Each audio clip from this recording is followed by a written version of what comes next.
अस्सलाम वालेकुम फ्रेंड्स, उम्मीद है आप सब लोग खैरियत से होंगे और उम्मीद है आप लोगों का कोर्स भी अच्छे से चल रहा होगा। तो जैसे कि आप सब लोग जानते हैं कि आज तक हम HTML और CSS पर तकरीबन 13 से 14 वीडियोस बना चुके हैं, देख चुके हैं और समझ चुके हैं। तो यहाँ पर आप लोगों को बताता चलूँ कि जब भी हम HTML के अंदर टेबल का टॉपिक सीख रहे होते हैं, टेबल बनाना सीखते हैं, तो टेबल की प्रैक्टिस करने के लिए periodic table is the best example. या फिर अगर हम ये कहें तो गलत नहीं होंगे कि टेबल की इनिशियल और बेसिक प्रैक्टिस अच्छे से समझने के लिए पीरियडिक टेबल पर अगर प्रैक्टिस की जाए तो बहुत ही अच्छी आप लोगों की प्रैक्टिस हो सकती है। तो इस वीडियो में हम लोग डिटेल्ड में पीरियडिक टेबल क्रिएट करना सीखेंगे। इससे पहले आपके काफ़ी सारे दोस्तों ने ये periodic table as a assignment मुझे चेक करवाई है, जबकि काफ़ी सारे दोस्त ऐसे भी हैं जो पीरियडिक टेबल में स्टक हो गए थे, उन लोगों को समझ नहीं आई थी। तो उन लोगों के लिए ये वीडियो जो है वो उम्मीद करता हूँ कि फ़ायदेमंद रहेगी। तो शुरू के वीडियोज़ में हमने जो पीरियडिक टेबल बनाई थी उसमें तकरीबन HTML ही यूज़ किया था हमने, लेकिन आज जो हम पीरियडिक टेबल बनाएंगे उसमें HTML के साथ साथ हम CSS भी यूज़ करेंगे। उतनी CSS जितना हम लोगों ने आज तक सीखी है उतनी ही CSS यूज़ करेंगे। सो इन VS Code I have already opened a folder named governor synth HTML. In this folder I will create a new file और इस फाइल का मैं नाम दे देता हूँ periodic-table.html।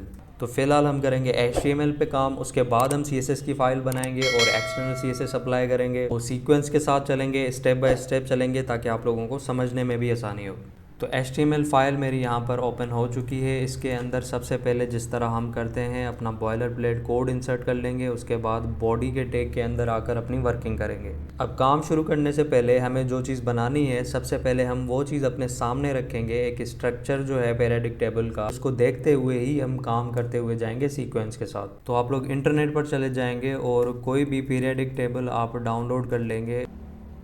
अब जैसे मैंने ये एक तस्वीर खोली हुई है, इसको मैं डाउनलोड कर लूँगा या फिर इसको इधर ही रहने देते हैं और VS कोड पर आ जाते हैं। सबसे पहले हम टेबल का टैग लगा लेते हैं टेबल क्रिएट करने के लिए। उसके बाद हम रो क्रिएट करने के लिए TR का टैग लगाते हैं। फिर TR के टैग के अंदर हम TD या TH यूज़ करते हैं सेल क्रिएट करने के लिए। तो मैं यहाँ पर TD जो है वो नॉर्मल जो सेल होता है वो क्रिएट कर लूँगा। तो अब यहाँ पर देखें, पहले टेबल का टैग लगाया, उसके बाद रो का टैग लगा लिया, उसके बाद रो के टैग के अंदर हमने एक सेल बना दिया। तो फिलहाल हमने एक सेल बनाया है, एक सेल को सेट करेंगे पहले हम, उसके बाद बाकी के सेल्स जो हैं वो बस वो हमें कॉपी पेस्ट करते हुए जाना है। इसलिए अगर आप पीरियडिक टेबल देखें तो सबसे पहले हाइड्रोजन का एलिमेंट आता है। तो मैं एक ये वाला सेल जो है वो सबसे पहले क्रिएट कर लेता हूँ। तो उसके अंदर जो एलिमेंट्स हैं, जो सेल्स हैं, उसमें एक तो एलिमेंट का नाम आता है और उसके साथ एक एटॉमिक नंबर आता है जो उसके ऊपर लिखा हुआ होता है। अब ये टेबल जो है वो तस्वीर छोटी है तो आप लोगों को शायद नज़र ना आए इसमें।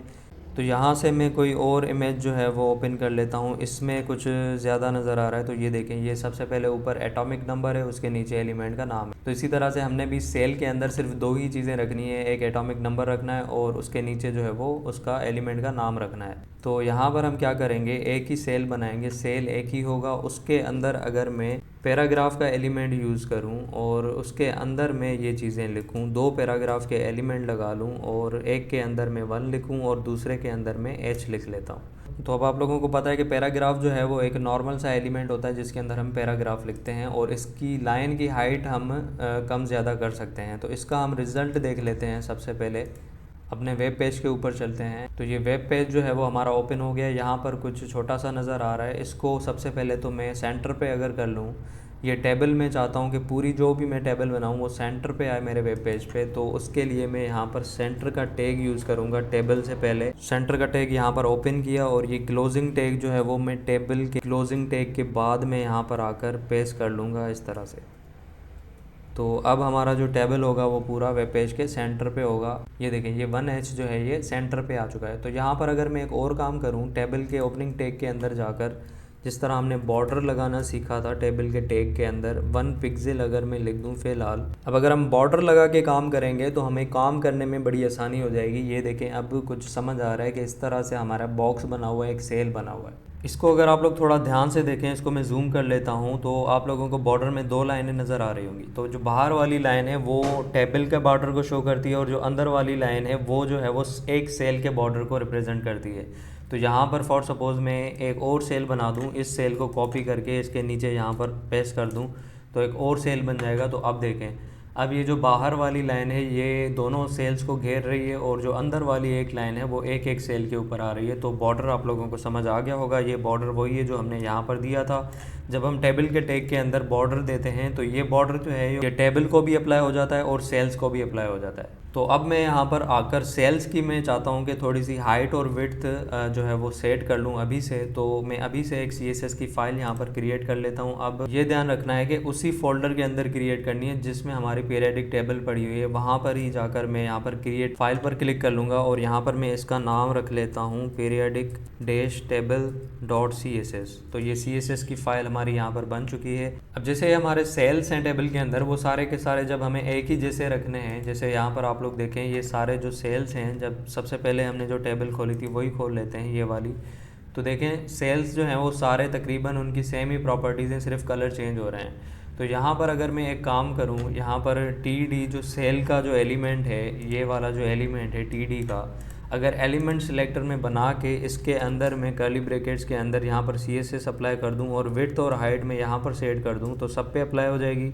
तो विड्थ हम चेक कर लेते हैं कौन सी सूटेबल रहती है, 100 पिक्सल कर लेते हैं और हाइट जो है वो हम कर लेते हैं 120 पिक्सल्स। ये मेरे ख्याल से ज़्यादा हो जाएगी तो इसको हम सेट कर लेंगे। तो अब हम क्या करेंगे, अब ये वाली फ़ाइल जो है वो इसके साथ लिंक करेंगे, यहाँ पर करेंगे लिंक और यहाँ पर हम लिखेंगे href के अंदर इस फाइल का हम लिखेंगे नाम periodic-table.css। तो अब ये चीज़ आप लोगों को ध्यान में रखनी है। नाम आप लोगों में से काफ़ी दोस्त गलतियां करते हैं, थोड़ा स्पेस दे देते हैं यहाँ पर या फिर यहाँ पर स्पेस दे दिया। नाम में छोटी सी भी गलती हो गई, डॉट गायब हो गई या डैश गायब हो गया या ई गायब हो गई तो फ़ाइल जो है वो आपकी लिंक नहीं होगी और कोई भी CSS अप्लाई नहीं होगा। तो ये चीज़ें आप लोगों को ध्यान में रखनी है। तो अब जब फाइल कनेक्ट हो गई है तो यहाँ पर ये देखें ये CSS भी अप्लाई हो चुका है। तो अब ये कुछ ज़्यादा दे दिया है तो उस हिसाब से मैं यहाँ पर आकर इसको अगर 40 पिक्सल करके देख लूँ विड्थ को, मैं इसकी 40 पिक्सल हाइट कर लूँ, सेव कर लूँ। तो अब देखें अब भी जो है वो उतनी नज़र आ रही है। तो मुझे यहाँ पर एक काम करना है। अब मैं बताता हूँ मैंने जो पैराग्राफ वाले जो एलिमेंट्स यूज़ किए हैं ये मैंने किस लिए यूज़ किए हैं। अब देखें 1 को मैंने अलग पैराग्राफ में रखा है और H को अलग पैराग्राफ में रखा हुआ है। तो इसका मतलब क्या है, दोनों अलग अलग लाइन्स हैं। तो हमने अभी भी पिछली वीडियोस में एक प्रॉपर्टी देखी थी लाइन हाइट की प्रॉपर्टी। तो यहाँ पर अगर मैं लाइन हाइट की प्रॉपर्टी यूज़ करते हुए लाइन हाइट कम कर दूँ दोनों लाइनों की, तो उसके बाद सेल के डायमेंशन सेट करना आसान हो जाएंगे। स्पेस जो ज़्यादा होगा, जैसे 1 और H के दरमियान आप लोगों को अभी ज़्यादा स्पेस, काफ़ी स्पेस नज़र आ रहा है, तो वो स्पेस कम हो जाएगा। तो उसके लिए हम लाइन हाइट की प्रॉपर्टी लगाएंगे, लेकिन उसके लिए हम यहाँ पे बना लेते हैं क्लास सेलेक्टर्स। तो नंबर के लिए अलग क्लास सेलेक्टर बना लेते हैं और ये जो नाम है उसके लिए अलग बना लेते हैं। तो यहाँ पर मैं 2 क्लासेस बना लेता हूँ, एक को बना लेता हूँ नंबर। अब क्लास बनाने के लिए हमने डॉट लगाई, उसके बाद कोई भी नाम लिख दिया। नाम लिखने के बाद हम यहाँ पर आकर उसकी जो प्रॉपर्टी देनी हो हमें, मैं यहाँ पर लाइन हाइट की प्रॉपर्टी देना चाह रहा हूँ तो वो प्रॉपर्टी यहाँ पर लिख लेंगे। उसके अंदर हम 5 पिक्सल करके चेक कर लेते हैं फ़िलहाल। तो उसके बाद एक और यहाँ पर क्लास बना लेते हैं। इसको मैं अगर कॉपी करके नीचे यहाँ पर पेस्ट कर लूँ और यहाँ पर नंबर की जगह मैं लिख लेता हूँ नेम, तो ये एक और क्लास बन जाएगी हमारी। अब क्या करेंगे, अब ये जो हमने क्लास बनाई है इसको हमें यहाँ पर लगाना भी तो है पैराग्राफ टैग के अंदर। कैसे लगाते हैं, लिखते हैं class equals to double quotation के अंदर इसका नाम लिख लेते हैं। तो यहाँ पर इसका नाम आएगा नंबर और यहाँ पर जब हम क्लास लगाएंगे तो इसका नाम आएगा नेम। इसको सेव कर लेते हैं। अब यही चीज़ें मैं नीचे वाले जो हमारा सेल है उसके अंदर भी यहाँ पर भी लगा लेते हैं ताकि साथ साथ जो है वो काम स्मूथली चलता रहे हमारा। तो यहाँ पर लगा लिया है। अच्छा सी यहाँ पर मैं भूल गया हूँ, सी भी लगा लिया है। अब आ जाते हैं वेब पेज के ऊपर। तो अब देखें स्पेसिंग कुछ कम हो गई है, तो मैं यहाँ पर आकर 5 पिक्सल के बजाय और भी ज़्यादा कम कर दूँ। फॉर सपोज़ 0 करके देख लेते हैं कि कुछ फ़र्क पड़ता है कि नहीं पड़ता, किस तरह फ़र्क पड़ता है। तो ये देखें ये बहुत ही करीब आ चुके हैं एक दूसरे के। और सेल हाइट भी अगर मैं इसको 100% जूम करके रखूँ तो सेल हाइट और विड्थ भी हमें कुछ मुनासिब सी लग रही है। अब नंबर में क्या चाहता हूँ, इसकी साइज़ में चेंज करना चाह रहा हूँ। तो कौन सी प्रॉपर्टी लगाऊंगा, फ़ॉन्ट साइज़ की प्रॉपर्टी लगाएंगे। अब कितनी रखें, रख के चेक कर लेते हैं। 5 पिक्सल रख के चेक कर लेते हैं। तो देखें बहुत ही छोटा हो गया, नंबर नज़र ही नहीं आ रहा है। तो इसको मैं 10 पिक्सल कर लेता हूँ, सेव कर लेते हैं। तो अब देखें अब कुछ बेहतर है, थोड़ा बहुत नज़र आ रहा है।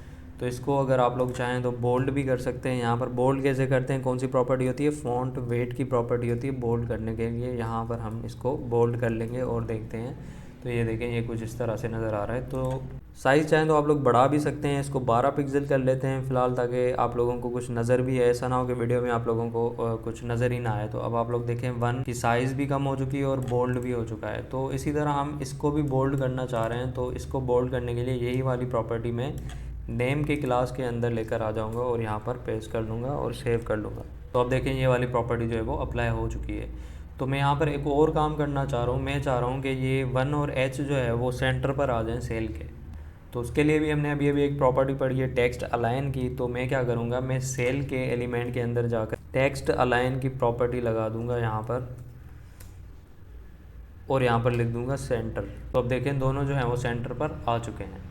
तो यहाँ पर फिज़िकली सेट कर दिया है हमने ऑलमोस्ट सेल्स को, यानी विड्थ और हाइट वगैरह। तो अब हम जो है वो बाकी के सेल्स यहाँ पर कॉपी पेस्ट कर लेते हैं। तो उसके बाद हम जो आखिर में जो है वो कलरिंग वगैरह करेंगे। तो पीरियडिक टेबल देख लेते हैं, उसके बाद हम बाकी के सेल्स लेकर आएंगे। अच्छा, ये जो गैप आप लोगों को बीच में सेल्स के दरमियान नज़र आ रहा है, ये हम बाद में क्रिएट करेंगे। फ़िलहाल हम क्या करेंगे, सेल्स जो है वो पूरे यहाँ पर रोज़ में रखते जाएंगे। अब ये हमारी फ़र्स्ट रो है, फ़र्स्ट रो में सिर्फ 2 एलिमेंट्स आ रहे हैं, यहाँ पर आप लोगों को नज़र आ रहा है हाइड्रोजन और हेलियम। उसके बाद सेकंड रो में 2 एलिमेंट्स यहाँ पर हैं और तकरीबन 5 या 6 यहाँ पर हैं। ऐसे ही जो है वो चलते जा रहे हैं। फिर यहाँ से जो है वो कंप्लीट रोज़ हैं, इसमें बीच में गैप्स नहीं है। तो हम टोटल जो है वो सेल्स काउंट कर लेते हैं। HTML में हम उतने ही सेल्स फ़िलहाल बना लेते हैं। अब जैसे यहाँ से काउंट करें तो 1 2 3 4 5, तो ये अप टू 18 यहाँ तक आपके सेल्स बन रहे हैं। तो हम क्या करेंगे, सबसे पहले 18 सेल्स क्रिएट कर लेंगे। तो 2 सेल्स हमने बनाए हुए हैं, अब मैं इनको कॉपी पेस्ट करता जाऊंगा। स्टेप बाय स्टेप ये चीज़ें हम करते जाएंगे ताकि हमें ये चीज़ें क्रिएट करने में आसानी हो जाए। तो अब यहाँ पर मैं 1 2 3 4 5 6 7 8 9 10, तो मैं यहाँ से 8 बाकी कॉपी करके नीचे पेस्ट कर लूँगा। 10 हमारे आ गए, बाकी मैं 8 रख लूँगा, तो टोटल जो है वो 18 हो जाएंगे। इसको एक दफ़ा और काउंट ज़रूर कर लीजिएगा अपने काउंटर चेक के लिए। तो ये देखिए कुछ इस तरह से हमारे सेल्स दिख रहे हैं। तो अब इसी तरह से हम क्या करेंगे, जैसे हमारी ये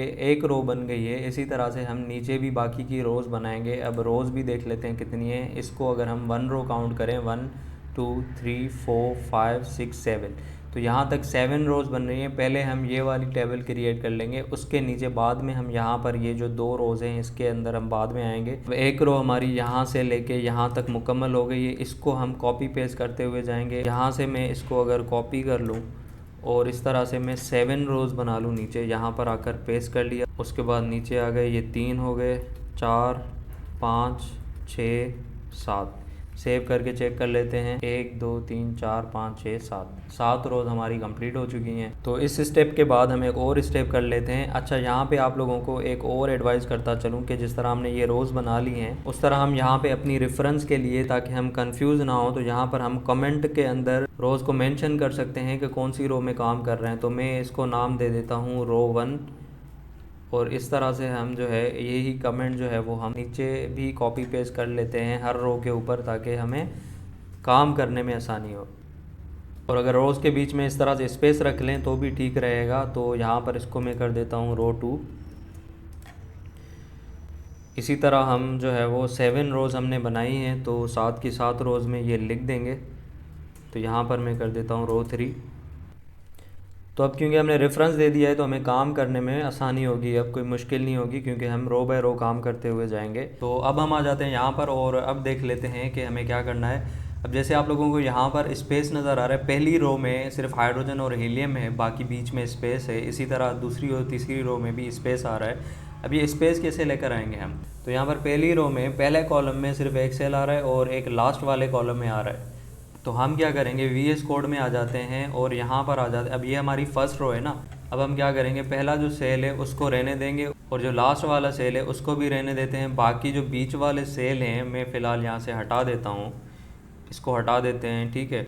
और फिर बीच में थोड़ा स्पेस भी देते हैं यहाँ पर, ताकि हम जो काम करें तो वो थोड़ा आसानी से कर सकें। तो एक सेल में यहाँ से कॉपी करके बीच में रख लेता हूँ यहाँ पर, इसको सेव करके और यहाँ पर आकर देख लेते हैं। तो अब क्या हुआ, अब एक तो यहाँ पर फर्स्ट वाला जो हमने सेल छोड़ा था ये वाला होगा और एक लास्ट वाला सेल होगा और एक जो है बीच में हमने रखा है। तो यहाँ पर आप लोग 3 जो है वो सेल देख रहे हैं। अब हमें क्या करना है, फर्स्ट वाला तो इधर ही रहना चाहिए, लास्ट वाला जो ये वाला जो सेल है इसको मैं चाहता हूँ ये इधर आ जाए और बीच वाला जो स्पेस है वो खाली रहे। अब मैं क्या करूँगा, बीच वाले यहाँ पर सेल को एक तो खाली कर लूँगा, इसको 1 और H हटा दूंगा इसमें से, और इसमें इस तरह की सेटिंग करूँगा कि ये यहाँ से स्टार्ट हो रहा है और यहाँ तक चला जाए, यानी इसकी विड्थ इतनी हो जाए कि ये वाला जो सेल है ये लास्ट में आ जाए और बीच वाला पूरा सेल यहाँ से खाली रहे। तो उसके लिए मैं पहले तो ये काउंट कर लेता हूँ। अब आपको पता है कि टोटल जो सेल है वो 18 है। अब हम क्योंकि यहाँ पे 2 सेल रख रहे हैं, यानी एक सेल यहाँ पर रखना है, एक सेल आखिर में रखना है, तो बीच में कितने सेल्स की जगह बचती है, 18 में से 2 निकल के 16 सेल की जगह बच रही। तो अब मैं क्या करूँगा, आप लोगों को याद होगा कि हमने एक कॉल स्पैन की प्रॉपर्टी पढ़ी थी, एट्रीब्यूट पढ़ा था सेल के लिए। कॉल स्पैन क्या करता है, कॉल स्पैन जो है वो सेल्स को मर्ज कर लेता है। अब मैं चाहता हूँ यहाँ पर बीच वाले जो 16 सेल्स हों वो मर्ज होकर एक बड़ा सेल बन जाए। तो मैं क्या करूँगा, ये जो बीच वाला सेल है सबसे पहले तो मैं इसका कंटेंट हटा देता हूँ, 1 और H यहाँ से हटा देता हूँ, और फिर क्या करूँगा, सेल के ओपनिंग टैग में आकर हम कॉल स्पैन की प्रॉपर्टी देते हैं यहाँ पर। अब ये टेक्स्ट कैपिटल में आ रहा है, कैप्स लॉक में अपना ऑफ कर देता हूँ और इसको कर लेते। कॉल स्पैन कितना करेंगे, यहाँ पर 16 रखेंगे। क्यों, क्योंकि हमें 16 सेल्स तक इसको घेरना है, 16 सेल्स तक इसको मर्ज करना है। तो अब देखें सेल भी हमने खाली कर दिया है। अब इसको सेव करके अगर चेक करें तो ये देखें अब ये खाली सेल यहाँ से लेके यहाँ तक आ गया और ये 2 एलिमेंट्स अपनी पोजीशन में आ गए जो हमें रिक्वायर्ड थी। तो इसी तरह से हम बाकी के भी कर देंगे। अब ये देखें सेकंड रो में 2 एलिमेंट्स स्टार्टिंग में हैं और 1 2 3 4 5 6 और 6 एलिमेंट्स जो हैं वो लास्ट में। तो 2 और 6 हो गए 8। तो बीच में कितनों का स्पेस बचता है, 10 एलिमेंट्स का स्पेस बचता है। तो इसी तरह से तीसरी रो में भी 10 एलिमेंट्स का स्पेस बचता है। तो अब यही चीज़ जो मैंने यहाँ पर की है यही चीज़ मैं नीचे करूँगा सेकंड और थर्ड रो में। उसमें क्या करूँगा, यहाँ पर हमने कॉल स्पैन 16 किया था, तो सेकंड और थर्ड रो में हम कॉल स्पैन करेंगे 10। अब ये हमें काम करना है सेकंड रो में। तो सेकंड रो में पहले जो 2 सेल हैं वो हमें रखने हैं और एंड वाले जो 6 सेल हैं वो हमें रखने हैं। तो ये हो गए 4 5 6, यानी यहाँ तक हमें जो है वो रखना है। तो इसको मैं एंटर करके थोड़ा स्पेस दे देता हूँ ताकि काम करने में आसानी हो जाए। और ऊपर से हमें 2 रखने हैं, तो यहाँ पर ये जो सेल हैं ये हमें यहाँ से हटा देने हैं और एक ही फ़िलहाल सेल यहाँ पर रखता हूँ और उसका कंटेंट जो है वो मैं मिटा देता हूँ। और इसमें हम क्या करेंगे, कॉल स्पैन देंगे, कॉल स्पैन इक्वल्स टू कितना करेंगे, 10 करेंगे ताकि ये 10 तक मर्ज हो जाए। ये देखें ये बीच में हमने जो ये वाला सेल दिया है, ये वाला सेल है, ये जो है ये 10 सेल्स की विड्थ जो है वो घेर रहा है, यानी 10 सेल इसके अंदर मर्ज हो गए हैं, तो ये एक ही सेल बन गया इस तरह से। इसी तरीके से हम कॉल स्पैन की प्रॉपर्टी यूज़ करके ही ये इसको इस शेप में लेकर आएंगे जो हमारी पीरियडिक टेबल होती है। तो इसको हम यहाँ पर कर लेते हैं सेव और नीचे आ जाते हैं थर्ड रो में। अब अगर मैं यहाँ पर इसी रो को कॉपी करके थर्ड रो में पेस्ट कर लूँ, इसी रो के ऊपर में रख दूँ, तो हमें हमारा रिक्वायर्ड शेप जो है थर्ड रो में भी मिल जाएगा इस तरह से। तो अब यहाँ पर ऑलमोस्ट हमें हमारा रिक्वायर्ड स्ट्रक्चर जो है वो मिल चुका है। बाकी ये लाइंस वगैरह रिमूव कर लेंगे हम, और बाकी ये जो एलिमेंट्स और नंबरिंग है ये भी हम लास्ट में कर लेंगे। अब हम ज़रा वो टेबल देख लेते हैं। तो यहाँ पर ये जो 2 नीचे वाली जो रोज़ हैं इसके लिए हम एक काम करते हैं, एक अलग टेबल बना लेते हैं। और ये तकरीबन 15 सेल्स हैं, ये मैंने काउंट किए हैं, ये नीचे वाले 15 सेल्स हैं। कितने कितने सेल्स बनाने पड़ेंगे, 15-15 सेल्स बनाने पड़ेंगे। तो यहाँ पर आ जाते हैं और सेंटर के बाद यहाँ पर एक और टेबल क्रिएट कर लेते हैं और वो टेबल भी हम सेंटर में ही क्रिएट कर लेते हैं। तो उसके लिए सेंटर का टैग लगा लेते हैं और उसके अंदर हम लगा लेते हैं टेबल का टैग, और टेबल के टैग को भी मैं उसी के लाइन में कर लेता हूँ जिस तरह ऊपर वाली टेबल हमने बनाई थी। और उसके अंदर ये हमारी एक रो आ गई। रो के अंदर हमें कितने कॉलम्स रखने हैं, 15 कॉलम्स रखने हैं, या फिर यूँ कह लें कि 15 सेल्स रखने हैं हमें। तो यहाँ पर क्योंकि 18 सेल्स हैं तो हम क्या करेंगे, 3 को छोड़ के बाकी 15 जो है वो कॉपी कर लेंगे, यहाँ तक जो है वो कॉपी कर लेंगे और यहाँ पर आकर पेस्ट कर लेंगे। तो ये हमारे 15 सेल क्रिएट हो जाएंगे। तो इसी तरह से मैं इसी रो को कॉपी करके इसके नीचे रख लूँगा ताकि हमारी दूसरी रो भी क्रिएट हो जाए और उसमें भी 15 सेल हमारे बन जाए। तो ये देखें इस तरह से कुछ आ गई है। अब इस टेबल को मैं फ़िलहाल बॉर्डर लगा लेता हूँ, टेबल के अंदर बॉर्डर लगा लेते हैं 1 पिक्सल। फ़िलहाल काम करने के लिए हमें बॉर्डर यूज़ कर लेते हैं ताकि काम करना आसान हो जाए। अच्छा, यहाँ पर मैं चाहता हूँ थोड़ा स्पेस आ जाए दोनों टेबल्स के दरमियान, तो मैं यहाँ पर क्या करूँगा, BR का टैग लगा लेता हूँ, यानी लाइन ब्रेक का टैग लगा लेते हैं। तो देखें थोड़ा सा स्पेस भी आ गया है। तो यहाँ पर हमारा टेबल का स्ट्रक्चर जो है वो कंप्लीट हो चुका है। रोज़ और सेल्स जो थे वो हमारी प्रॉपर पोजीशनिंग में आ गए हैं। तो अब हम आ जाते हैं इसकी स्टाइलिंग पर। इसकी स्टाइलिंग के लिए सबसे पहले हम पीरियडिक टेबल को देख लेते हैं। अब हम क्या करेंगे, इसमें मुख्तलिफ़ किस्म के कलर्स हैं, कुछ एलिमेंट्स को कुछ कलर्स हैं, कुछ को कुछ। तो हम एक CSS की प्रॉपर्टीज़ बनाने के लिए हम कुछ कैटेगरीज़ बना लेंगे। जैसे यहाँ पर इस एलिमेंट का बैकग्राउंड कलर आप लोगों को ग्रीन नज़र आ रहा है, तो यहाँ पर कुछ और एलिमेंट्स हैं जिनका ग्रीन है। उसके बाद नीचे आ जाएं तो यहाँ पर कुछ और एलिमेंट्स हैं जिनका ग्रीन कलर है। तो ये हम किसी एक कैटेगरी में बना लेंगे। उसके बाद यहाँ पर रेड कलर के कुछ एलिमेंट्स आ जाते हैं, तो रेड के लिए हम एक और कैटेगरी बना देंगे। तो इस तरह हम कुछ कैटेगरीज बना लेंगे और उनका एक क्लास सेलेक्टर बना लेंगे। फिर बाद में हम ये CSS इस तरह से अप्लाई कर लेंगे। तो चलते हैं VS कोड के ऊपर। यहाँ पर CSS फाइल के अंदर आ जाता हूँ। अब यहाँ पर नीचे हम कुछ कैटेगरीज बना लेते हैं। यहाँ पर मुझे क्लास बनाने के लिए डॉट लगानी है। डॉट के बाद में कोई भी नाम दे दूँगा, तो मैं यहाँ पर इसको नाम दे देता हूँ कैटेगरी 1 कर लेते हैं इसको। उसके बाद कर्ली ब्रैकेट्स में आकर स्टाइल लगा लेंगे। अब बैकग्राउंड कलर हमें देना है यहाँ पर। अब कलर देने के लिए हम एक काम करेंगे, हम यहाँ से डायरेक्ट कलर नहीं देंगे, बल्कि हम चले जाएंगे इंटरनेट पर और वहाँ पर पिकर में चले जाएंगे। पिकर खोल के वहाँ से सिलेक्ट करेंगे कलर, ताकि हमें जो यहाँ पर कलर नज़र आ रहे हैं उनसे मैचिंग कलर हम पिक कर सकें। वैसे आप लोगों पे भी डिपेंड करता है, आप लोग वहाँ से डायरेक्ट जाकर VS कोड के अंदर भी कलर दे सकते हैं, यहाँ पर ही कोई ना कोई कलर दे दें। लेकिन मैं वैसे ही यहाँ पर आप लोगों को दूसरा ऑप्शन भी बता देता हूँ। यहाँ पर अगर आप लोग लिखें कलर पिकर, तो यहाँ पर कलर पिकर आ जाएगा। तो यहाँ से आपको जो भी कलर चाहिए, अब जैसे फॉर सपोज़ ये वाला कलर हमें चाहिए, तो इसको हमें कैसे पिक करना है। अब जैसे ग्रीन यहाँ पर सिलेक्ट किया हुआ है ऑलरेडी, तो मैं क्या करूँगा, अगर फॉर सपोज़ यहाँ पर ग्रीन ना हो, येलो होता, तो आपने इसको पहले ग्रीन की तरफ ले आना है, ग्रीन के ऊपर लेकर आना है। उसके बाद आप लोग देखें कि कलर मैच होता है कि नहीं होता।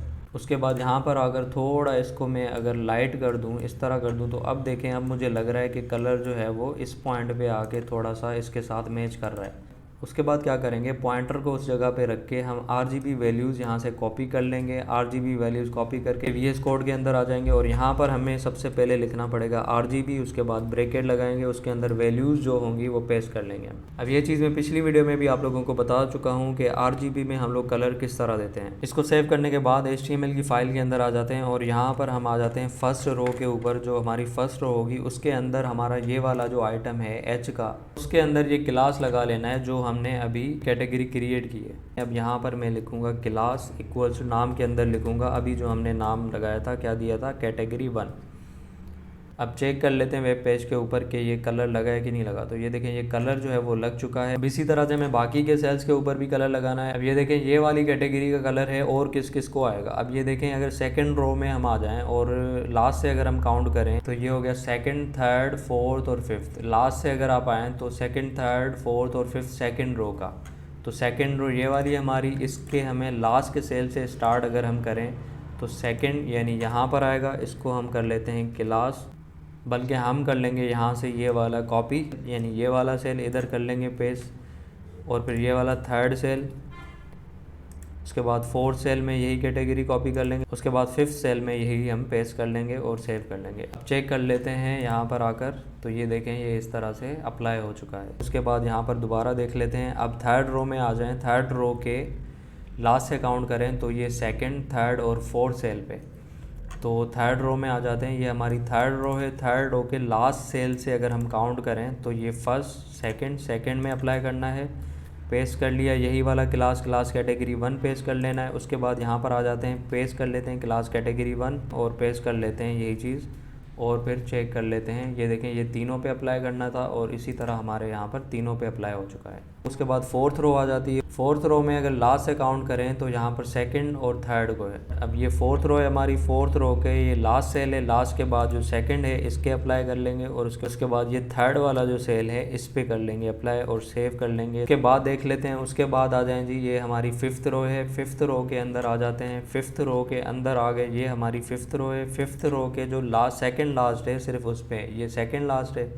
सेकंड लास्ट यानी इसको छोड़ के ये वाला जो है इसके अंदर हम ये पेस्ट कर लेंगे कैटेगरी। उसके बाद जो नीचे वाली टेबल है उसकी जो आखिरी रो है उसके सारे जो है टैग्स के अंदर ये कैटेगरी है। अब उसके अंदर चल लेते हैं। यहाँ पर जो हमने दूसरा टेबल बनाया था, ये वाला टेबल देखें यहाँ से स्टार्ट हो रहा है, तो उसकी ये फर्स्ट रो है। उसके बाद जो लास्ट रो है वो ये वाली रो है। अब इसके सेल्स के अंदर, सारे सेल्स के अंदर हमें कैटेगरी 1 ही अप्लाई करनी है। उसके लिए मुझे ये क्लास सारे सेल्स के अंदर लगानी है, तो मैं यहाँ पर सबके अंदर कर्सर रख लेता हूँ।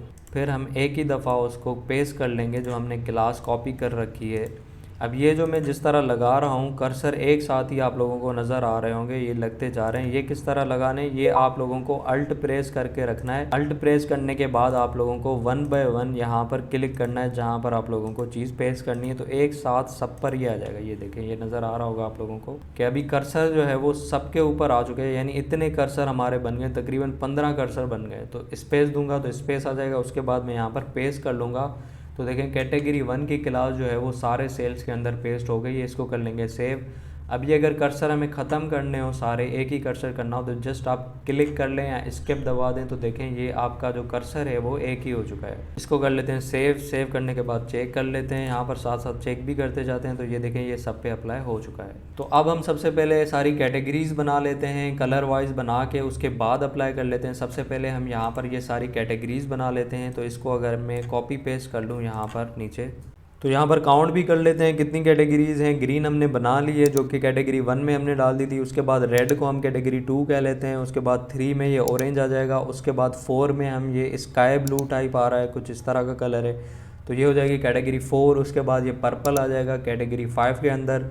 उसके बाद ये येलो आ गया, इसको हम कैटेगरी 6 के अंदर डाल देते हैं। पिंक आ जाएगा कैटेगरी 7 के अंदर। उसके बाद ये ग्रे टाइप का कलर है, इसको हम कैटेगरी 8 के अंदर डाल देंगे। और उसके बाद यहाँ पर ये जो दूसरे टेबल के ऊपर ऊपर आ रहा है, ये इसको हम रॉयल ब्लू में यानी कैटेगरी 9 के अंदर डाल देंगे। दोबारा काउंट कर लेते हैं, 1 2 3 4 ये हमारा स्काई ब्लू हो गया। उसके बाद 5 पर्पल, 6 येलो, 7 हो जाएगा पिंक, 8 हो जाएगा ग्रे, और ये रॉयल ब्लू हो जाएगा कैटेगरी 9 में। तो हम सबसे पहले यहाँ पर 9 कैटेगरी बना लेते हैं। इसी को अगर मैं कॉपी पेस्ट कर लूँ नीचे, 9 दफ़ा कॉपी पेस्ट कर लूँ और 9 क्लासेस बना लूँ नीचे, इसको मैं कैटेगरी 2 कर लेता हूँ। और इसका कलर जो है उसी तरीके से हम पिकर के ऊपर चले जाएंगे और वहाँ पर जाकर अब देख लेते हैं कैटेगरी 2 में रेड टाइप का कलर है। तो रेड टाइप के कलर के लिए मैं यहाँ पर सबसे पहले इसको रेड में लेकर आऊँगा, तो इसको यहाँ पर रख लेता हूँ। उसके बाद इसको मैं अगर मूव करके यहाँ पर ले आऊँ तो इस तरह का कुछ कलर मुझे शो हो रहा है। तो इसके वैल्यूज़ जो है वो कॉपी कर लेंगे और यहाँ पर आकर RGB LED लिखा हुआ है, इसके ब्रैकेट के अंदर हम ये जो 3 वैल्यूज़ हमने कॉपी की हैं यहाँ पर पेस्ट कर लेंगे और सेव कर लेंगे। उसके बाद नेक्स्ट कैटेगरी बना लेते हैं, कैटेगरी 3। कैटेगरी 3 में कलर हमें कौन सा देना है भाई, कलर हमें देना है ऑरेंज। तो यहाँ पे इसी तरह से ऑरेंज पर लेकर आएंगे। तो ऑरेंज देखें ये मिलता जुलता कलर है, तो इसी की वैल्यूज़ में यहाँ से कॉपी कर लेता हूँ और कैटेगरी 3 के अंदर यहाँ पर आकर कर लेंगे पेस्ट। तो देखें अब ज़रूरी नहीं है कि आप एग्जैक्टली इसी तरह वही कलर उठाएं, सेम कलर उठाएं। मैं जस्ट आप लोगों को सिखाने के लिए एक तरीका बता रहा हूं, आगे आप लोगों के हाथ में, आप लोगों को जो पसंद आए वो कलर आप लोग पिक कर सकते हैं। तो अब इसी तरीके से आप लोगों को कैटेगरी 9 तक लेकर जानी है। 9 तक आप लोगों ने कैटेगरी और कलर सेट कर लेने हैं। उसके बाद मैं कैटेगरी 9 के बाद आप लोगों से मिलता हूँ। अच्छा जी, तो यहाँ पर मैंने 9 कैटेगरीज़ जो है वो क्रिएट कर ली हैं। अब उसी तरह से जैसे हमने कैटेगरी 1 की क्लासेस लगाई थी, रो 1 से स्टार्ट किया था हम लोगों ने, तो रो 1 पे देख लेते हैं। तो जिस तरह हम लोगों ने ये क्लास कैटेगरी 1 की क्लास लगाई थी, इसी तरह अब हम पीरियडिक टेबल को सामने रखते हुए अब हम क्लासेस लगाते जाएंगे। अब जो हमारी कैटेगरी 2 आती है वो आती है रेड कलर की। अब ये जो रेड कलर है ये हर लाइन के फर्स्ट सेल पर है, तो हमें करना भी इसी तरह है। यहाँ पर हर लाइन के, तो रो 1 को छोड़ के, रो 1 में क्योंकि हाइड्रोजन है, उसके बाद रो 2 के फर्स्ट सेल पे आ जाते हैं और यहाँ पर मैं क्लास बना लेता हूँ कैटेगरी 2 का। कैटेगरी 2 लिख लेंगे तो ये हमारी यहाँ पर क्लास इस तरह से। अच्छा, नाम आप लोगों ने ध्यान से लिखना है, इस तरह ना हो कि आप लोग ई मिस कर लें, स्पेलिंग गलत लिख लें, 2 ना लिखे, या जो वहाँ पर आप लोग नाम दें वही नाम आप लोगों ने यहाँ पर भी देना है। ध्यान से रखना है आप लोगों को। छोटी छोटी मिस्टेक्स बाज़ दफ़ा आप लोग कर लेते हैं, फिर आप लोग परेशान हो जाते हैं, तो इस तरह नहीं करना। अब मैं क्या करूँगा, इसको मैं कर लेता हूँ कॉपी और इसी तरह रो 3 में चला जाऊँगा और फर्स्ट सेल पर आकर पेस्ट कर लूँगा। रो 4 में आ जाता हूँ, यहाँ पर आकर भी पेस्ट कर लूँगा। रो 5 में इसी तरह से, रो 5 में आकर फर्स्ट सेल में पेस्ट कर लिया। उसके बाद रो 6 में आकर यहाँ पर फर्स्ट सेल में इसको पेस्ट कर लिया। उसके बाद रो 7 के फर्स्ट सेल में आकर यहाँ पर जो है वो पेस्ट कर लिया। सेव करके चेक कर लेते हैं, साथ साथ चेक भी करना है ताकि कोई गलती हो तो वहीं पर हम सही कर लें। तो देखें बिल्कुल इसी तरह हम लोगों ने यहाँ पर ये जो रेड कलर लगे हुए थे, रेड कलर के सेल बना दिए। उसके बाद आ जाते हैं जो थर्ड कैटेगरी हमारी ऑरेंज वाली है, तो ऑरेंज वाली इसके बाद यानी हर रो का जो सेकंड सेल है, देखिए सेकंड रो से स्टार्ट हो रहे हैं और रो 7 तक जो सेकंड सेल है हर रो का, उसमें हमने देनी है कैटेगरी 3। तो आ जाते हैं ऊपर, रो 2 से स्टार्ट कर लेते हैं। यहाँ से रो 2 स्टार्ट है, तो रो 2 के सेकंड सेल में आकर मैं इसको पेस्ट कर लेता हूँ और इसको कर लेता हूँ कैटेगरी 3। अब कर लेता हूँ क्लास कैटेगरी 3 को कॉपी और रो 3 के सेकंड सेल में आकर पेस्ट कर लेंगे। इसी तरह रो 4 के भी सेकंड सेल में आना है, हर रो के हमें सेकंड सेल में जाकर ये चीज़ पेस्ट कर लेनी है। ये सेकंड सेल में आकर हमने पेस्ट कर लिया। ये हमारी 7th रो यानी लास्ट रो फर्स्ट टेबल की, उसमें कर लिया हमने पेस्ट और सेव करके चेक कर लेते हैं। तो ये ऑरेंज कैटेगरी भी हमारी लग चुकी है। उसके बाद स्काई ब्लू के लिए 4th कैटेगरी है। 4th कैटेगरी अब कैसे लगानी है, चौथी, पाँचवीं, छठी, सातवीं रो में ये स्काई ब्लू अप्लाई किया हुआ है। कौन से सेल में है, फर्स्ट सेकंड रो छोड़ के 3rd सेल से स्टार्ट है। और कितने सेल्स के अंदर है, 1 2 3 4 5 6 7 8 9 सेल्स के अंदर हमने ये अप्लाई करना है आफ्टर सेकंड सेल, यानी 3rd सेल से स्टार्ट करना है और 11 सेल तक हमने ये देना है। तो 4th रो में आ जाते हैं। 4th रो कहाँ पर है, तो देखें ये रोज़ के रेफरेंस भी मैंने इसीलिए आप लोगों से लगवाए थे ताकि काम करना आसान हो जाए, वरना देखने में ढूंढने में ही आप लोगों को काफ़ी टाइम लग जाना था। तो ये हमारा 3rd सेल है। 3rd सेल में हमने कौन सी कैटेगरी लगानी है, कैटेगरी लगानी है हमने यहाँ पर 4। उसके बाद इसको मैं कर लूँगा कॉपी पूरा। उसके बाद यहाँ पर नीचे आकर पेस्ट कर लूँगा और 9 सेल्स के अंदर यहाँ पर लगानी है। तो ये तीसरा हो गया, तीसरे के बाद ये हो गया 4th के बाद ये हो गया 5th 6 7 8 9, ये 9 सेल्स के अंदर मैं ये कलर लगा चुका हूँ। अब इसी तरह से अब सबसे पहले चेक कर लेते हैं ताकि अगर गलती हो तो अभी से सेट कर लें। तो देखें इन्हीं में हम लोगों को लगाना था। अगर आप लोग चेक करें तो यहाँ तक हमें लगाना था, तो यहाँ तक मैं लगा चुका हूँ। अब यही चीज़ मैं रिपीट करूँगा नीचे तक। 4th के बाद 5th रो पे आ जाते हैं और 5th रो में हम यही चीज़ें कॉपी कर लेंगे। तो यहाँ पर इसी तरह अगर मैं सबके अंदर कर्सर रख लूँ, पहले अल्ट करके मैं कर्सर रखता हुआ जा रहा हूँ, 3 4 5 6 7 8 9 और स्पेस देकर पेस्ट कर लूँ, तो देखें सबके अंदर ये कैटेगरी 4 पेस्ट हो गई है। तो अब सेव करके चेक भी कर लेते हैं, ये देखें ये इस तरह से आ गई है। उसके बाद 6th रो में जब आते हैं तो यहाँ पर एक रॉयल ब्लू का सेल है, इसको छोड़ के यानी अब हमें जो शुरू करना है वो 4th सेल से स्टार्ट करना है और हमें 8 सेलों के अंदर लगाना है। तो अभी आ जाते हैं 6th रो के अंदर। अब ये 5th रो थी, 6th रो हमारी ये वाली है। 3rd सेल छोड़कर 4th सेल के अंदर आकर ये वाली जो क्लास है ये पेस्ट कर लेनी है। तो इसी तरह से अल्ट करके मैं जो है वो कर्सर रखता जाऊंगा। अब ये हो गया 3 4। अच्छा, इस तरह से अगर गलत कर्सर आ जाए तो इसको ख़त्म किस तरह करेंगे, वहीं पर आप लोग दोबारा जब क्लिक करेंगे तो ये देखें ये कर्सर यहाँ से ख़त्म हो गया। इसको भी अगर यहाँ पर ऊपर आकर दोबारा क्लिक करेंगे इसी जगह पे तो देखें कर्सर ये ख़त्म हो गया।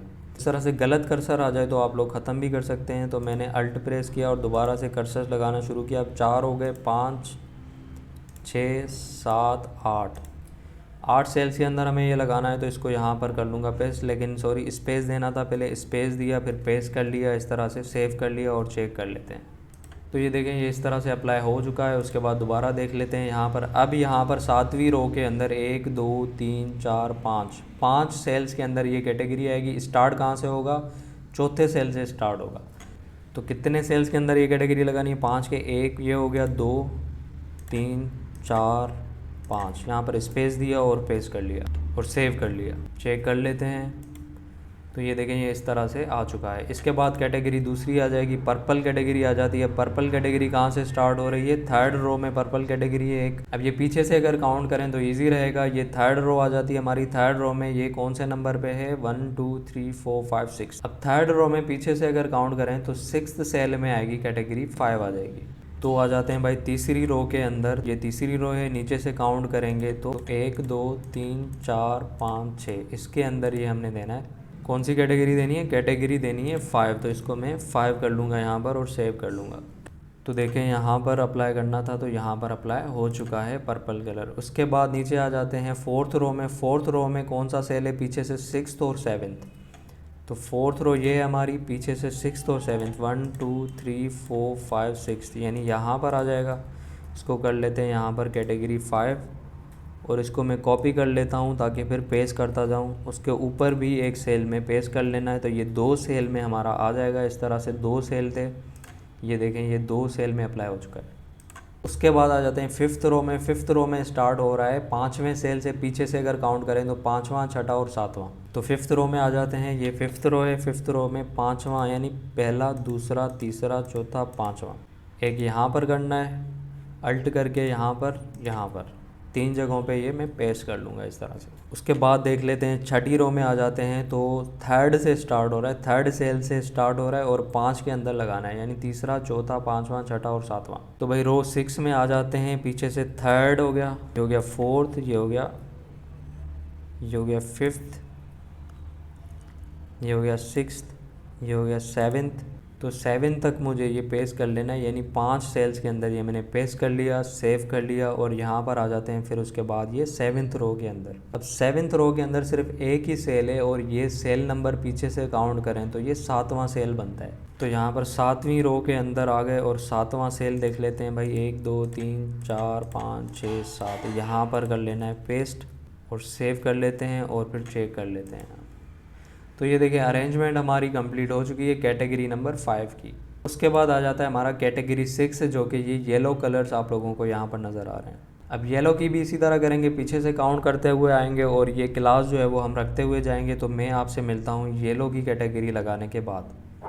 तो अब यहाँ पर कैटेगरी 8 तक मैंने लगा लिए हैं। अब कैटेगरी 8 ये ग्रे वाला था, ग्रे वाले मैंने लगा दिए हैं। उसके बाद ये कैटेगरी 9 रहती है ये वाली, और ये 2 सेल्स रहते हैं। अब ये 2 सेल्स क्या हैं, ये जो 2 सेल्स हैं वहाँ से ये वाली 2 रोज़ कंटिन्यू हो रही हैं। तो हमें क्या करना है, ये जो हमने ऊपर इस रो में कलर दिया है वो ऊपर वाले सेल में कलर आएगा और ये नीचे वाली रो का जो कलर है वो इस सेल में कलर आ जाएगा।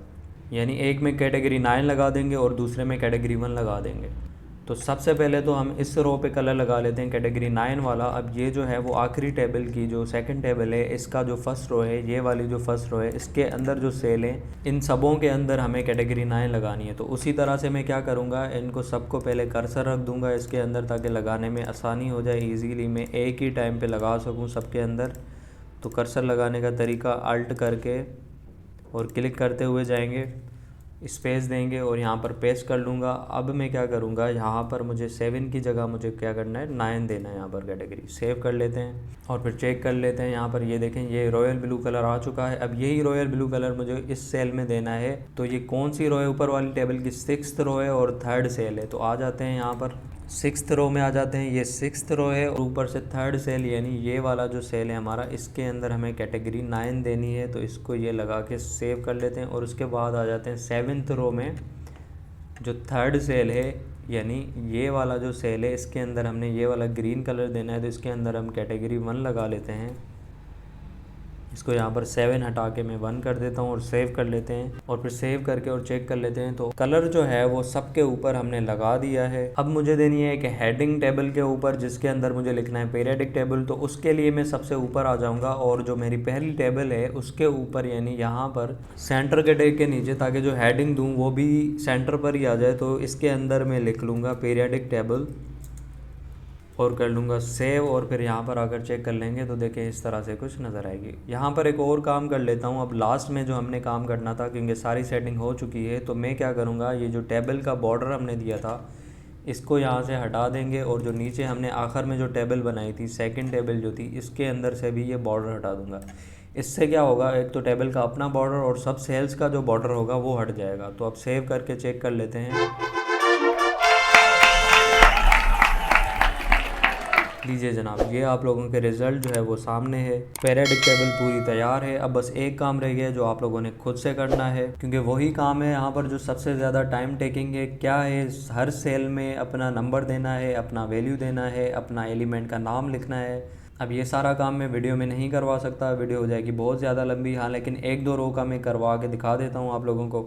अब इसके लिए आसान तरीका यही है कि ऊपर से स्टार्ट करें और 1 बाय 1 हर सेल के अंदर 1 बाय 1 जो है वो आप चेंजेस करते हुए आ जाएं। जैसे रो 1 में अगर आ जाएं तो यहाँ पर भी देख लें 2 एलिमेंट हैं। इस एलिमेंट का तो नाम ठीक है, इसका हमें चेंज करना है। तो देखें यहाँ पर हमें क्या करना है, इसका नाम यहाँ से चेंज कर, नंबर चेंज कर लेना है और यहाँ से नाम चेंज कर लेना है। उसके बाद दूसरी रो में आ जाएंगे, देखें यहाँ पर दूसरी रो में ये वाली चीज़, ये वाला सेल, ये वाला सेल। इस तरह रो वाइज आप लोगों ने सीक्वेंस में आते हुए जाना है। एक एक रो के हर सेल को सबसे पहले कंप्लीट करेंगे, पहले एक रो को, फिर दूसरी रो को, फिर तीसरी रो। इस तरह आप लोग रो बाय रो चलते हुए जाएंगे तो आप लोगों का काम जो है वो आसान होता जाएगा। उसके लिए ये पीरियडिक टेबल आप लोगों को रखनी है सामने और जो जो नाम है वो यहाँ से पिक करते हुए आप लोगों को असाइन करते हुए जाना है वहाँ पर। इसमें अगर आप लोगों को साफ़ नहीं दिखे तो आप लोग कोई और टेबल खोल सकते हैं। ये वाली टेबल खोल लेते हैं, इसके अंदर बिल्कुल साफ़ नज़र आ रहे हैं।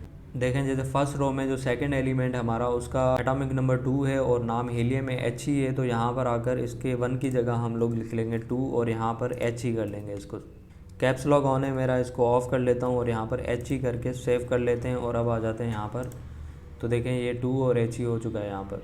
थर्ड रो में यहाँ पर लिथियम है, उसके बाद बेरियम है, उसके बाद बोरान, कार्बन, NOFNE। ये सारे हम cell by cell row wise चलते जाएंगे। तो यहाँ पर आ जाता है नंबर 3 और H की जगह आ जाएगा LI, L कैपिटल और I स्मॉल। यहाँ पर आ जाएगा 4 और H की जगह आ जाएगा BE, यहाँ पर आ जाएगा 5 और H की जगह आ जाएगा B, यहाँ पर आ जाएगा 6 और H की जगह आ जाएगा C, 7 N, 8 9 10 O F, उसके बाद NE, उसके बाद ये रो हो गई हमारी कंप्लीट। सेव करके चेक कर लेते हैं तो ये देखिए इस तरह से हमारी रो जो है वो कंप्लीट हो चुकी है। तो इसी तरह से आप लोगों को नीचे चलते हुए जाना है और इस तरह से आप लोगों को पीरियोडिक टेबल को देखकर ये सारी जो कंटेंट है इसका, यानी एटॉमिक नंबर और एलिमेंट नेम जो है वो आप लोगों को चेंज करना है। तो मैं भी अभी इनको 1 बाय 1 चेंज करके आप लोगों से मिलता हूँ थोड़ी देर में। अच्छा जी, तो मैंने यहाँ पर कंटेंट सारा एंटर कर दिया है। जो कंटेंट रहता था एटॉमिक नंबर और एलिमेंट के नाम मैंने यहाँ पर लिख दिए हैं। केमिस्ट्री मेरी इतनी अच्छी नहीं है, पहले ही आपको बता देता हूँ। इसमें अगर कोई मिस्टेक हो तो फिर आप खुद ही देख लीजिएगा, otherwise I am not very good in chemistry. तो पीरियोडिक टेबल जो है वो हमारी कंप्लीट हो चुकी है। अब इसमें हम थोड़ी बहुत CSS एडजस्ट करके देख लेते हैं। अच्छा, यहाँ पर एक और चीज़ मैं आप लोगों को बता दूँ कि अगर आप लोग CSS से ये काम नहीं करना चाह रहे, CSS अप्लाई नहीं करना चाह रहे, तो आप विदाउट CSS भी ये काम कर सकते हैं। सिर्फ HTML के ज़रिए आप लोग ये काम कर सकते हैं, क्योंकि हमने पहले सिर्फ HTML से ही ये काम किया था। और HTML के अंदर आप बैकग्राउंड कलर भी लगा सकते हैं। वो किस तरह लगाते हैं वो भी मैं आप लोगों को यहाँ पर दिखा देता हूँ। ऊपर फर्स्ट रो के अंदर ये वाला जो सेल है हाइड्रोजन वाला, ये आप लोगों को सेल नज़र आ रहा होगा। इसको जूम कर लेता हूँ। 1H जिसके अंदर लिखा हुआ है, इसके अंदर से अगर मैं ये क्लास हटा देता हूँ फ़िलहाल आप लोगों को समझाने के लिए कि सिर्फ HTML में आप किस तरह काम कर सकते हैं। तो देखें अभी इसका जो बैकग्राउंड कलर है 1H का हाइड्रोजन का, वो हट चुका है। तो अब इस सेल में अगर HTML में आप लोग सिर्फ काम करना चाह रहे हैं, CSS के अंदर नहीं जाना चाह रहे, तो आप लोगों ने यहाँ पर लिखना है BG colour equals to double quotation के अंदर आप लोगों ने लिखना है कलर का नाम। फॉर सपोज मैं यहाँ पर ग्रीन रख के सेव करके, और अब आ जाते हैं यहाँ पर। तो अब देखें ये ग्रीन यहाँ पर आ चुका है। कोई भी कलर आप लोग यहाँ पर देंगे, येलो देंगे तो येलो आ जाएगा। येलो लगा कर चेक कर लेते हैं तो ये देखें ये इस तरह से येलो। तो इस तरह से आप लोग विदाउट CSS अगर आप लोगों को बैकग्राउंड कलर देना है तो ये तरीका है। इस टैग के अंदर आप लोग हर टैग के अंदर जाकर इस तरह से आप लोगों को देना पड़ेगा। तो अब हम इसमें मज़ीद कुछ CSS एडजस्ट कर लेते हैं। जैसे यहाँ पर हेडिंग मैंने दी हुई है, हेडिंग का अगर मैं बैकग्राउंड लगाना चाहूँ और यहाँ पर मैं आकर सबसे ऊपर H1 एलिमेंट का सिलेक्टर बना लेता हूँ यहाँ पर, और इसमें मैं लिख लेता हूँ बैकग्राउंड कलर, इसका मैं कर लेता हूँ ग्रीन येलो कर लेते हैं, सेव कर लेते हैं और चेक कर लेते हैं। तो देखें इस तरह से। अच्छा, इसकी मैं अगर विड्थ कम कर लूँ, विड्थ की प्रॉपर्टी लगा दूँ यहाँ पर, मैं नहीं चाहता कि पूरी लाइन पे हाईलाइट हो, विड्थ में इसकी कर लेता हूँ 600 पिक्सल।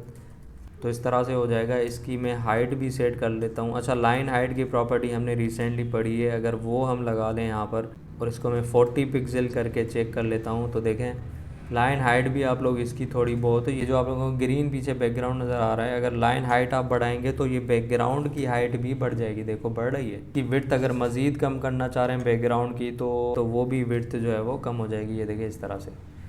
मज़ीद इसमें प्रॉपर्टीज़ लगा सकते हैं। बॉर्डर रेडियस की लगा के देख लेते हैं। इसको मैं कर लेता हूँ 10 पिक्सल कर लेते हैं बॉर्डर रेडियस में। बॉक्स शेडो भी हम लोग कर सकते हैं अप्लाई। बॉक्स शेडो की अगर आप लोग प्रॉपर्टी आप लोगों को पता है तो वो भी लगा सकते हैं। 0 पिक्सल, 5 पिक्सल, 15 पिक्सल, और उसके बाद कलर हम इसको कह लेते हैं ब्लैक। तो इस तरह से बॉक्स शेडो बन जाएगा। इसका कलर हम कर लेते हैं इसका वाइट, और ग्रीन को मैं थोड़ा सा हल्का सा डार्क कर लेता हूँ। तो देखिए इस तरह से आप लोगों को जितनी CSS आती है, आप लोग TD इन सेल्स पर अगर CSS अप्लाई करना चाहते हैं तो वो भी कर सकते हैं। अब जैसे TD का हमने ऑलरेडी एक सिलेक्टर बनाया हुआ है, तो इसी में अगर मैं CSS अप्लाई करूँगा तो जाहिर सी बात है सारे सेल्स पर अप्लाई हो जाएगी, क्योंकि TD जो है वो सभी सेल्स का जो है वो एलिमेंट है। तो एक प्रॉपर्टी लगा के देख लेते हैं। बॉर्डर रेडियस की वैल्यू दे देते हैं 5 पिक्सल और चेक कर लेते हैं। तो देखें हल्का सा राउंड हो चुका है ये सेल जो है, तो थोड़ा बहुत अच्छा भी दिख रहा है। तो यही बॉक्स शेडो अगर मैं यहाँ से कॉपी करके और यहाँ पर रख दूँ, पेस्ट कर लूँ, तो सभी सेल्स के पीछे भी ये बॉक्स शेडो आ जाएगा। ये देखें इस तरह से कुछ दिखेगा आप लोगों को। वैल्यू कम भी कर सकते हैं, इसको भी हम 1 पिक्सल कर लेते हैं। तो मैंने वापस इसको 5 पिक्सल कर दिया, इसको 0 कर दिया, इसको 1 कर दिया। तो इस तरह आप लोगों को कुछ दिखेगा। अच्छा, ये अगर आप लोग चाहते हैं रिमूव करना तो ये भी कर सकते हैं। ये किस तरह करेंगे, ये जो पर्टिकुलर सेल्स हैं, जो 3 सेल हों जिसमें कॉल स्पैन लगा हुआ है, कौन से सेल हैं, रो 1 में कॉल स्पैन वाला ये वाला सेल है। इसके अंदर आप लोग क्लास भी लगा सकते हैं। मैं फ़िलहाल डायरेक्ट यहाँ पर स्टाइल लगा के आप लोगों को दिखा देता हूँ। यहाँ पर अगर मैं बॉक्स शेडो की प्रॉपर्टी लगा दूँ और इसके अंदर वैल्यू डाल दूँ नन, तो यही चीज़ मैं उन तीनों सेल्स के अंदर कर देता हूँ जहाँ पे कॉल स्पैन लगा हुआ है, जो कि हमारे बड़े मर्ज सेल्स हैं। उसके अंदर मैं ये स्टाइल लगा लेता हूँ, एक इधर भी कर लेता हूँ। तो ये तीनों के अंदर हमने बॉक्स शेडो नन कर दिया। तो देखें ये अब यहाँ से गायब हो चुका है, अब कुछ बेहतर हो गया। सेल्स के अंदर जो टेक्स्ट लिखा हुआ है वो वाइट करना चाह रहे हैं, तो यहाँ पर कलर की प्रॉपर्टी लगाएंगे और वाइट कर देंगे। तो पूरे सेल्स के अंदर जो जो सेल होंगे ये इस तरह से वाइट हो जाएंगे। ये जो येलो है इसके अंदर मैं चाहता हूँ कि थोड़ा अजीब सा दिख रहा है वाइट, तो मैं कैटेगरी कौन सी है, ये येलो वाली 6 कैटेगरी है। इसके अंदर मैं अगर जाकर यहाँ पर कलर की प्रॉपर्टी अलग से लगा दूँ, इसके अंदर वैल्यू दे दूँ ब्लैक, तो सिर्फ ये वाला जो है ये ब्लैक हो जाएगा, बाकी सारे जो है वो वाइट ही रहेंगे आप लोगों के। पूरे वेब पेज को अगर आप लोग कलर देना चाह रहे हैं, बैकग्राउंड देना चाह रहे हैं, तो हम लोग क्या करेंगे आप लोगों को पता है, यहाँ पर हम लोग यूनिवर्सल सिलेक्टर लगा सकते हैं। उसके अंदर हम लोग लिखेंगे बैकग्राउंड कलर, और यहाँ पर अगर मैं कोई RGB का ही वैल्यू लगा दूँ, कलर पिकर में से जाकर यहाँ से कोई वैल्यू उठा लूँ, तो यहाँ पे मैं RGB लिखूँगा, ब्रैकेट लगाऊँगा, उसके अंदर वैल्यूज़ को पेस्ट कर लूँगा। तो अब देखें कुछ इस तरह से हमारा जो बैकग्राउंड है वो भी लग चुका है। तो देखें अब ये सब कुछ आप लोगों के हाथ में, जितना CSS आप लोगों को आता है वो आप लोग यहाँ पर अप्लाई कर सकते हैं। तो ये थी हमारी पीरियडिक टेबल। मैंने अपनी पूरी कोशिश की है कि सीक्वेंस में स्टेप बाय स्टेप आप लोगों को लेकर आया हूँ, ताकि कोई भी चीज़ जो है वो कंफ्यूज ना करे आप लोगों को। तो उम्मीद है ये वीडियो आप लोगों के लिए हेल्पफुल रही होगी। तो फिर मिलेंगे नेक्स्ट वीडियो में, तब तक रखिएगा अपना बहुत सारा ख्याल और मुझे रखिएगा अपने दुआ में याद। अल्लाह हाफिज़।